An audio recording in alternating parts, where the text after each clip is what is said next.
How you doing, ladies and gentlemen? You know I'm back at it again in Chef Cookie's kitchen, making it happen. Now, remember I told you I was going to show you how to do the sweet potato pies.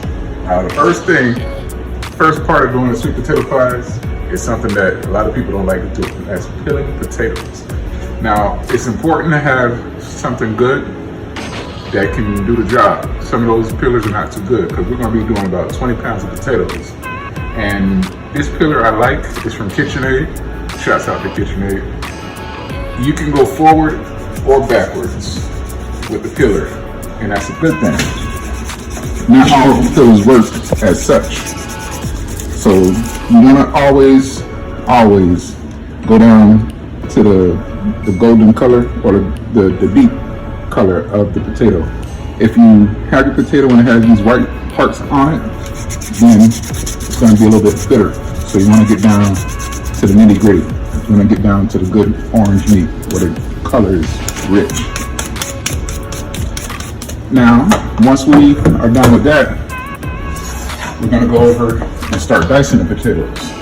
Now, we want to shoot for like a 3/4 dice. You always want to make sure that your hands are on the other side of the knife. So when you go down the chop, you don't cut yourself. Because the potatoes are hard, you more want to make sure that your hand is on the outside. Safety first. We don't want to lose any fingers in here. So I start dicing them, cut them one way, and then come, making sure that my fingers are on the outside of the knife so I don't cut myself. I don't need no fingers flying. And you get like a rough dice, 3/4.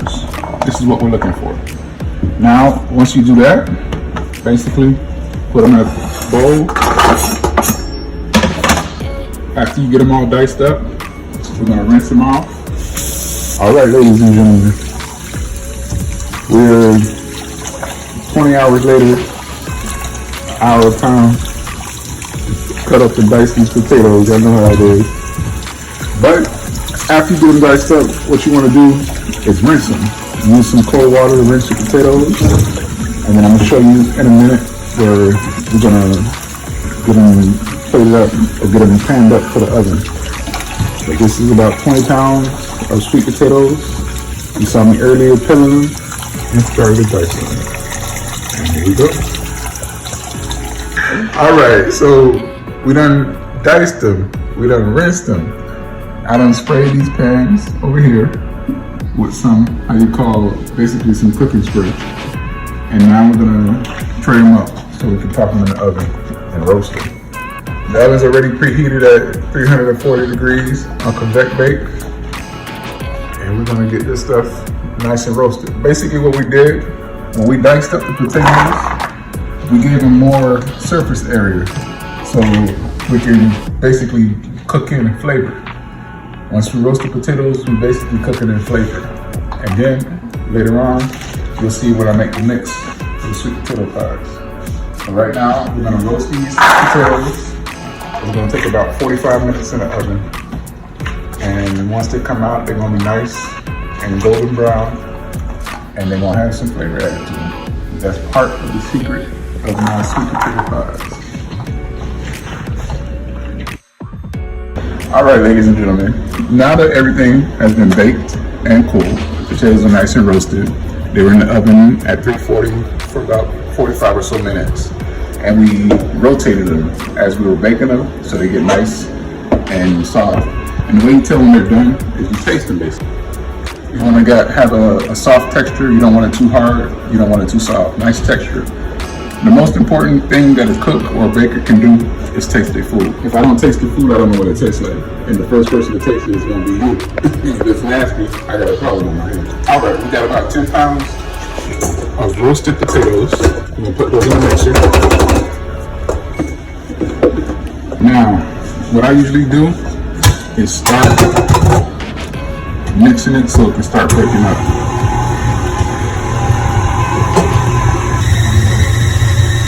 And I'm going to let it run for like 2 minutes or so they can get nice and mushed up.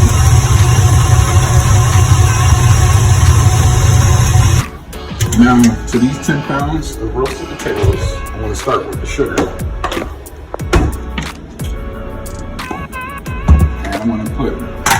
pounds, correction, 2 cups of white sugar.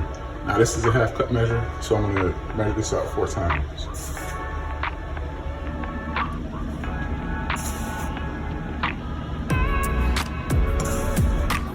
There's 4. So that's 2 cups of white sugar. And then I got that brown sugar, baby. 2 cups of brown sugar. Now when you go for your brown sugar, you want to make sure you pack it good. So 2 cups of brown sugar, packed brown sugar.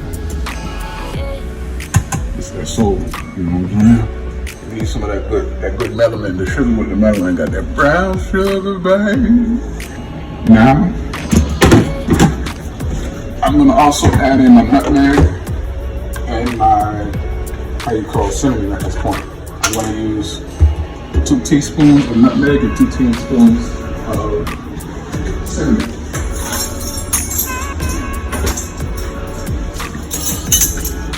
All right, and I want 2 heaping teaspoons of each. So that's a heaping teaspoon. That's a heaping teaspoon. That's the nutmeg. And then we got the cinnamon. Two heaping teaspoons of each. All right, we just added 2 teaspoons each of 2 heaping teaspoons each of cinnamon and nutmeg. Now I'm gonna go for just a regular teaspoon of salt. Now I got the sugar, the nutmeg, the cinnamon, and then I'm gonna start mixing it again. Start out slow. And we're gonna slowly, surely increase the speed. We put the sugar in there. The grit from the sugar helps to break down the sweet potatoes also. And I'm gonna go ahead and scrape down the sides a little bit.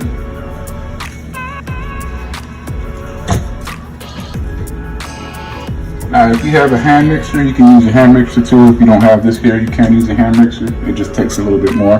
If you have a hand mixer, you're not fortunate that I have a KitchenAid mixer. Now, the reason that I chop up the potatoes also and dice them up, because if I boil the potatoes, then it gives a chance for those strings to come in also. When I chop them up, then I don't get that stringiness in the potatoes. And also it adds the flavor to it with the roasting. Now, we're going to be rebaking these again later on, but for now, we're focusing on getting the mix right. Once we get the mix right, we want it to be nice and smooth, not too chunky, not too, not too chunky, not too smooth. You want to have some bits of the sweet potato in there. That way you get that home style feeling, or that homemade feeling. But we do want to let it run for a while, so it can break down. To this mix here, I'm going to add 2 tablespoons of vanilla. Pure vanilla extract. No imitation here. We could get away with 1, but it's a pretty big batch. I'm going to go ahead and put 2 in. Now I'm going to add my butter. Now with this, you want to kind of do it slowly with that liquid because it'll splatter up as well. So this is a pound of melted butter. You can use salted or unsalted, it's up to you. I'm gonna add it nice and slow, because we don't want it to go splashing everywhere.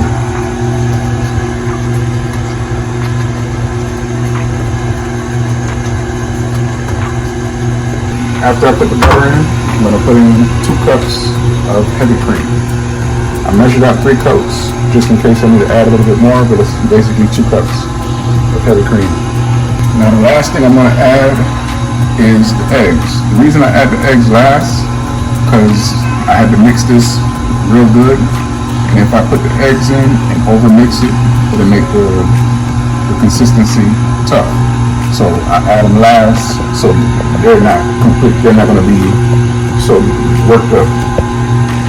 That's a tip for when you're doing your cakes also, you put your eggs in last.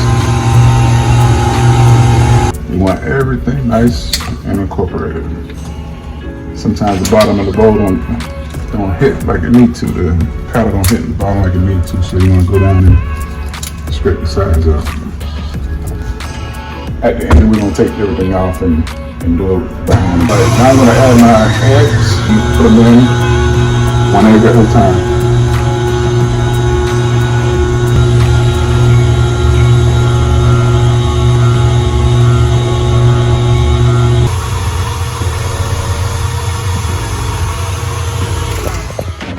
I'm gonna go ahead and portion them out for the oven to bake them off. Now I'm gonna be doing the mini ones, but we can use the big ones also. And when you fill them up, it's up to you how you wanna fill them up. Right now I'm gonna set it at 0 first, and then I'm gonna add this to it. Now you look at it, it's 0.90. At the end of the day, it's gonna be 3.50. So the total thing is gonna weigh 3.5 ounces. Now I've done this a few times before. That's why I know when it's 3.50, that's where I want it. Because we don't want the pie to leak over the side. So 3.50, you got a 0.5 deviation, room to play. So it can be 3.55 or it can be 3.45, but I like to make sure it's 3.50. That's just me. That's the perfectionist in me. Now you shake the sides and put it on the tray. Now, something important to see is that, okay, I got 3.50, but you see how you can see the inside versus here. If I was to just put this in the oven, figuring it's gonna go down and get to this, it won't. What'll happen is the inside will burn. So it's important before you put it in the oven, shake it, or you can drop it a little bit, but don't drop it too heavy because it'll break apart. But shake it to get it where you want it to be. And we want that perfectionist in there. All right, ladies and gentlemen, you know what time it is, the finished product. Coming out the oven, we got the sweet potato pies. Now, as they were baking, we rotated the pan, turned it around so we can try to get an even bake. And you see they got the nice golden color. That color is the flavor. Some people say it's burnt or it's undercooked, or that's the flavor getting cooked in. And you got people that be fighting over these sweet potato pies here. Now, of course, you know what time it is. I gotta tell y'all to like the video and subscribe to the channel. And check the descriptions and you'll see everything detailed out for a little bit. And soon to come, Chef Cookie's Kitchen Cookbook. Coming soon. God bless.